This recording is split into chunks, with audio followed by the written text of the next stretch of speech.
সোতে গাও ডালান দিও না রাগে বয়ে যাও জন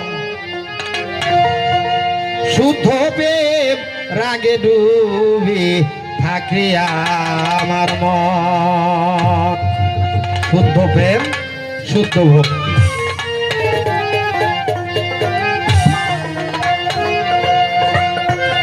মনরে নিবাও আগে মদনের জ্বালা আগে ওহি মুন্ডে করগা খেলা যত সময় এই কামের জ্বালা থাকবে বাপ গুরু কর্ম হবে না যতক্ষণ পর্যন্ত তোমার ভিতরে যে নফস আম্মারা আছে এই নফস আম্মারা দমন না হবে ততক্ষণ পর্যন্ত গুরু কর্ম করা সম্ভব না। লালন শাহ বলল এই দেহটা একটি শহর, এই শহরের ভিতরে 16 জন বোমবাট আছে। 16 জন কারা? 6 রিপু 10 ইন্দ্রিয়। এই যে 16 জন এরা সর্বক্ষণ আমাকে আপনাকে কুমন্ত্রণা দিয়ে কুপথগামী করছে। আর এদেরকে বাধ্য করে তুমি যদি চলতে পারো তাইলে গুরু কর্ম হওয়া সম্ভব। তাছাড়া মুখে বলবে গুরু, কাজ হবে না। তাই লালন কি বললো?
ধ্বনি একটি সাপের দুটি ফণি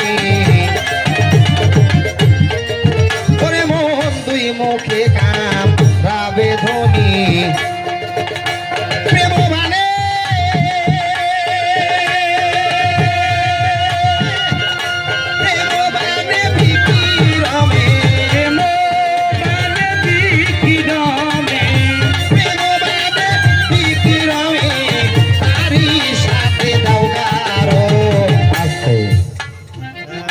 মুখ সাপ দেখছেন না বাজানটা? দেখছেন, বিষাক্ত সাপ যদি হয় এক মুখে কামড় দিলে মানুষ বাঁচে না। আমাদের ঘরে প্রত্যেকটি ঘরে আমরা যারা বিবাহিত আবদ্ধ আছি প্রত্যেকটি ঘরে ওই দুই মুখো সাপ আছে, আছে কিনা? ওই সাপ যদি ছবল দেয় মানুষ বাঁচবে? মানুষ বাঁচার সম্ভাবনা নাই। ও বাবা, যদি শুদ্ধ প্রেম করতে চাও তাইলে ওই সাপের সঙ্গে বন্ধুত্ব করতে হবে। ওকে বন্ধু করে দোস্ত করে দেখবেন ডাকাইতের ঘাটে যদি মাল বোঝাই নৌকা জমা দেওয়া যায়, ডাকাইত কখনো ওই নৌকা মারবে? মারে না। ও তো একটা ডাকাত, আস্ত ডাকাত। তোমার ভিতরে যা আছে পুঁজিপাত্তা সব বিলীন করে নিয়ে যাচ্ছে। তার কাছে তোমার এই নৌকা ভিড়াইয়ে দাও, বাবা আমার নৌকা তোর ঘাটে ভিড়াইয়ে দিলাম, এখন মারবি কি বাঁচাবি একমাত্র তোর উপরে নির্ভর। ওই কখনো নাও মারবে না, মারবে না। তাহলে বাজান ওর সাথে আগে বন্ধুত্ব করলে শুদ্ধ প্রেমও করা সম্ভব, গুরুর সাধন ভজন করাও সম্ভব, গুরু কর্ম করাও সম্ভব। আর ওই ওর সাথে যদি জিহাদ করতে যাও ও কর্ম তো হবেই না, গুরু থাকবে ফাঁকে, গুরু আঙ্গিনেই যাবে না, পুঁজিবার্তা সব শেষ। একটি সাপের দুটি মনি, দুই মুখে কাম রাবে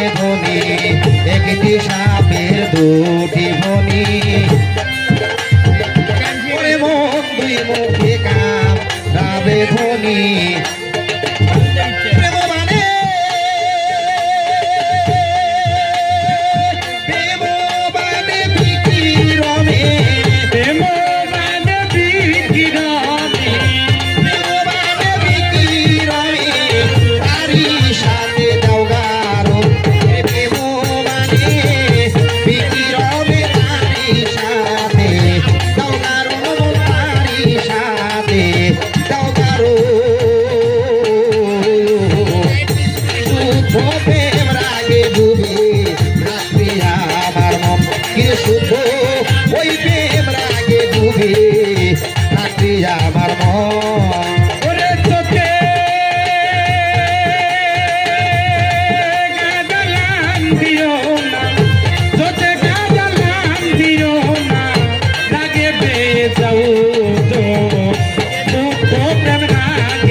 লরে তুলে মহারস মহদিত পাগলে, আগে বেউঠিকারে লগা তুলে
একটি গানের ভিতরে যে ব্যাখ্যাগুলো এসেছে, কোন শিষ্য কোন ভক্ত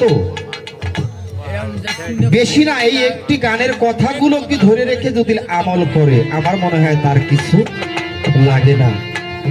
গাড়ি গাড়ি জানলাম, হাদিস কিতাব পড়ে অধ্যয়ন করলাম, আসলে আমার ভিতরে আমল নাই। এই পড়ার দাম আছে কি বাপ?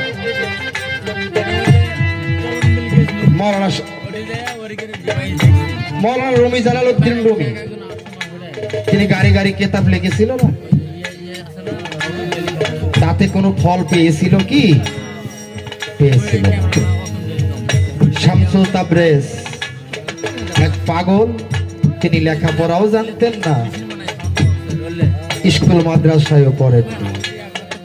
তার কাছে গাড়ি গাড়ি কিতাব সব সাফ হয়ে গেল। একটা শিষ্য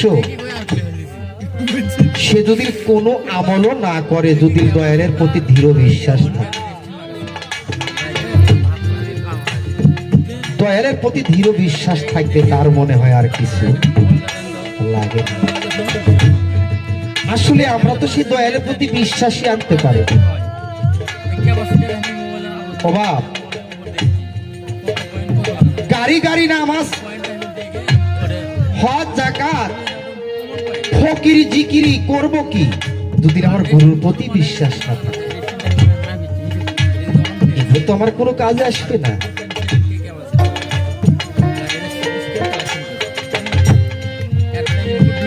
হযরত বওয়ালে শাহ কলিন্ডার, তেনার একজন ভক্ত ছিল, নাম ছিল তার নুরল। এক পাও ছিল লুলা, হাঁটতে পারে না। নুরলের কর্ম ছিল দয়ালের রোজুর পানি আগায় দিয়ে, টাইম টু টাইম নুরল দয়ালের রোজুর পানি আগায় দিত।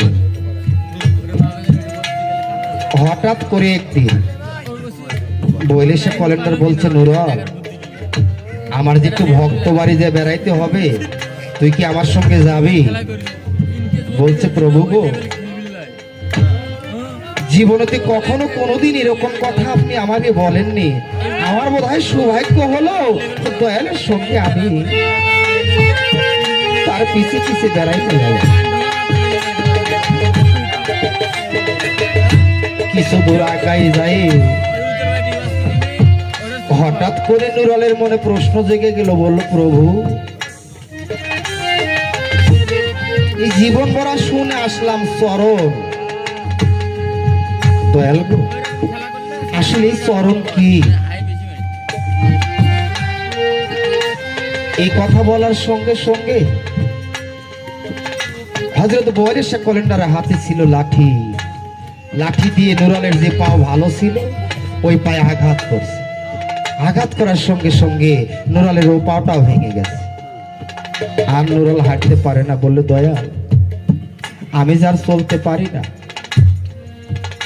গুরু বওয়ালে শাহ কলিন্ডার ভক্ত কি রাস্তা থেকে ধাক্কা দিয়ে গড়াইয়ে দিয়েছে। মাঝে ছিল একটা পুকুর, পাগার জাতীয়, ওই পুকুরের মধ্যে নুরল পড়ে গেছে। ওই অবস্থায় দয়াল চলে যাচ্ছে ভক্ত বাড়ি। নুরল শুধু আফসোস করছে, দুই চোখের পানি ছেড়ে। আমার বড় সাধ ছিল আমি দয়ালের সঙ্গে যাব, হয়তোবা আমার দয়াল আমার নসিবে সেটা লেখেনি। ভক্ত বাড়ি যাবে এমনি টাইমে পাবে এরকম ভাবে, এমনি টাইমে এক ভক্ত বাড়ি গিয়েছে। হযরত বওয়ালে শাহ কলিন্ডারের মাথার যন্ত্রণা শুরু হয়ে গেছে। ভক্তরা বলছে, দয়াল, আপনার মনটা কেমন যেন ছটফট করছে, আপনার কি হয়েছে? বওয়ালে শাহ কলিন্ডার বলছে, বাপরি, আমার মাথার যন্ত্রণা হচ্ছে।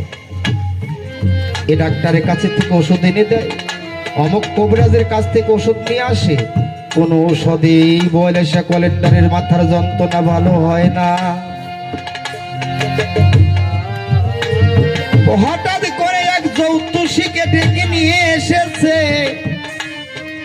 জ্যোতিষী গুনে পড়ে বলছে, দয়াল, বেয়াদবি ক্ষমা করে, আপনার মাথার যন্ত্রণা ভালো হতে পারে যদি কোনো ভক্তর মাথার উপরে আপনি তাবারক পাক করে খাইতে পারেন।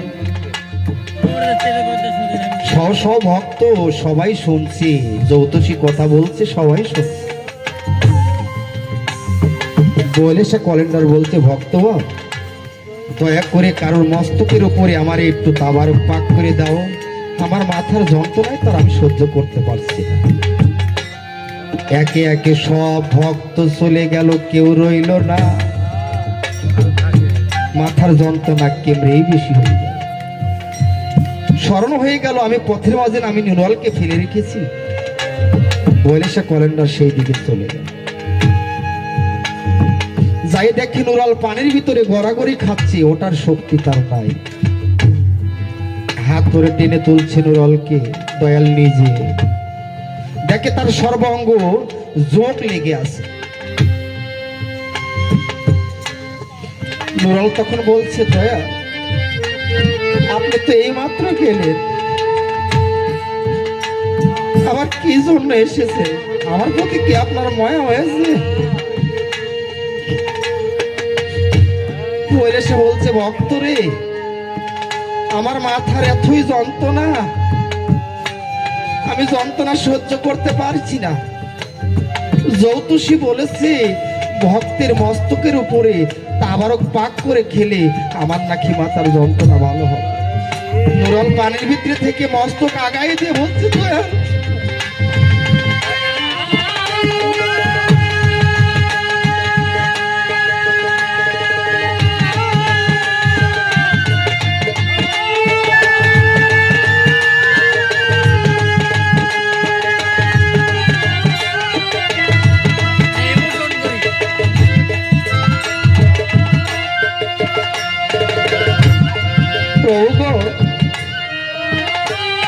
আমার মস্তকের উপরে যদি আপনি তাবারক পাক করে খেয়ে যদি মাথার যন্ত্রণা ভালো হয়, তো আমার সৌভাগ্য।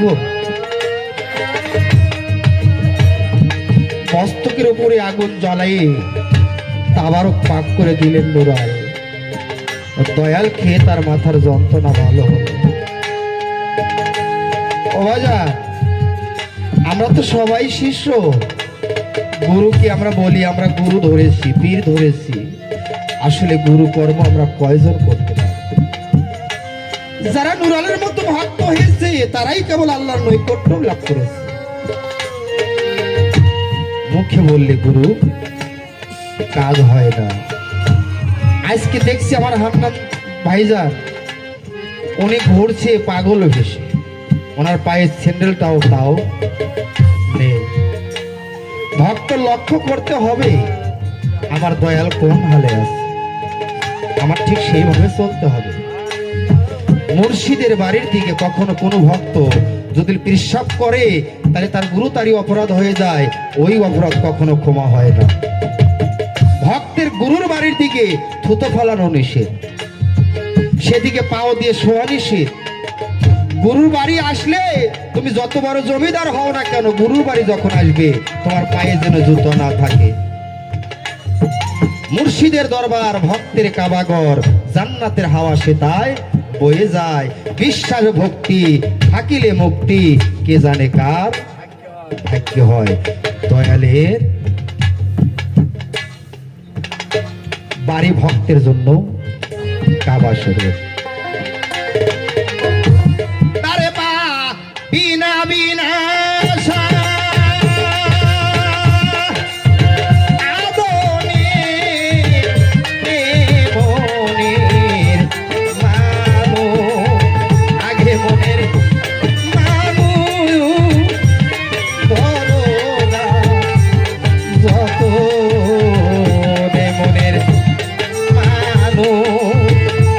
মনের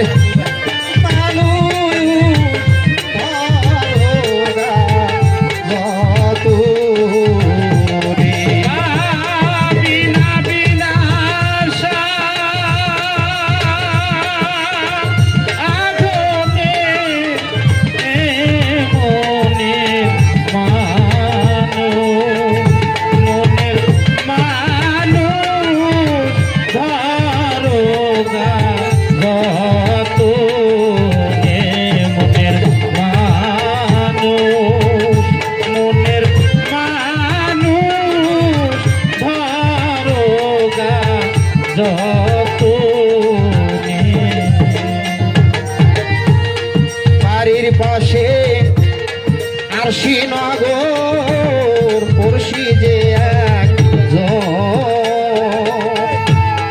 একদিনও না দেখলি এসে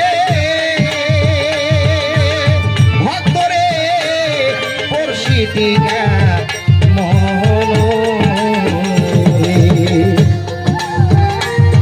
বাড়ির পাশে আরশিনগর পড়শি যে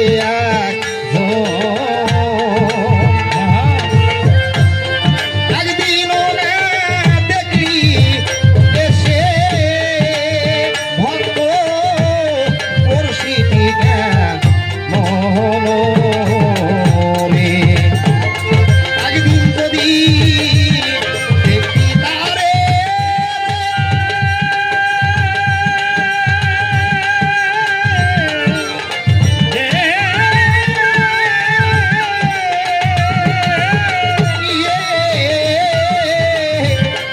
একদিন যদি দেখি তারে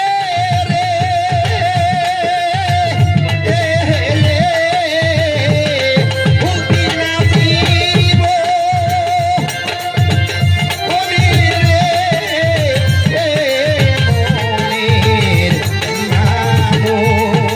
আগে মনের মানুষ ধরোগা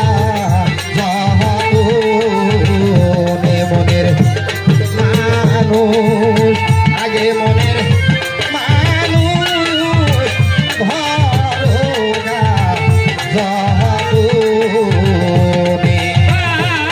বিনা বিনা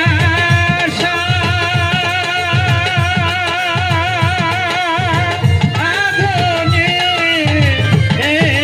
মনে মানুষ মনের মানুষ ধরোগা যত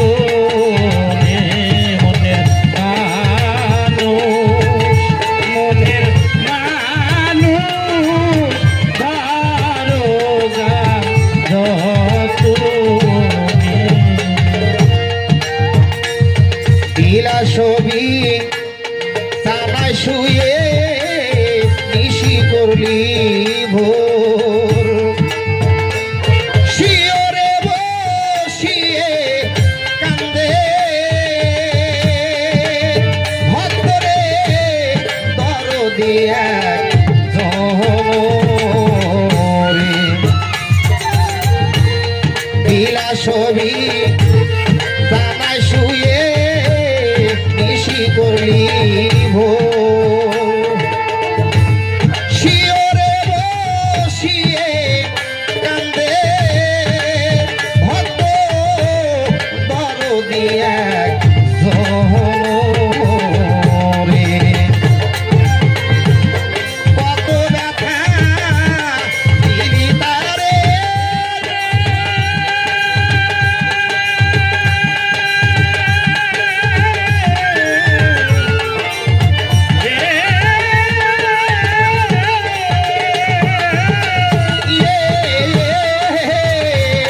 কত ব্যথা দিলি তারে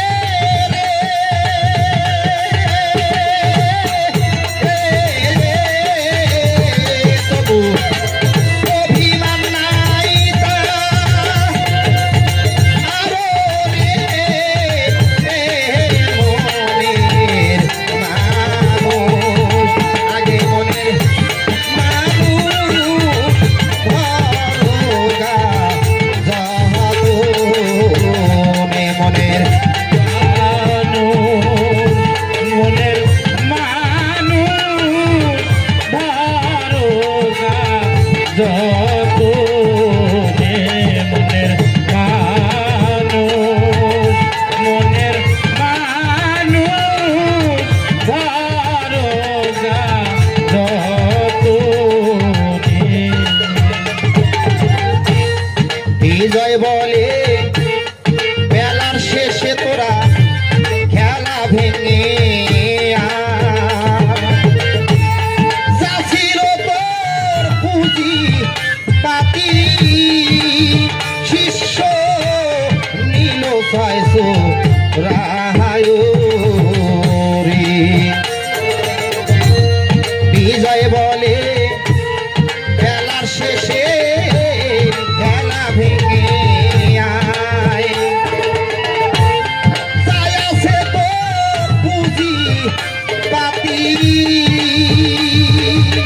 ভক্ত নীল ছয়তো রাহায় রে। তাই আছে তাই সুখে দিয়ে রে।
যতনে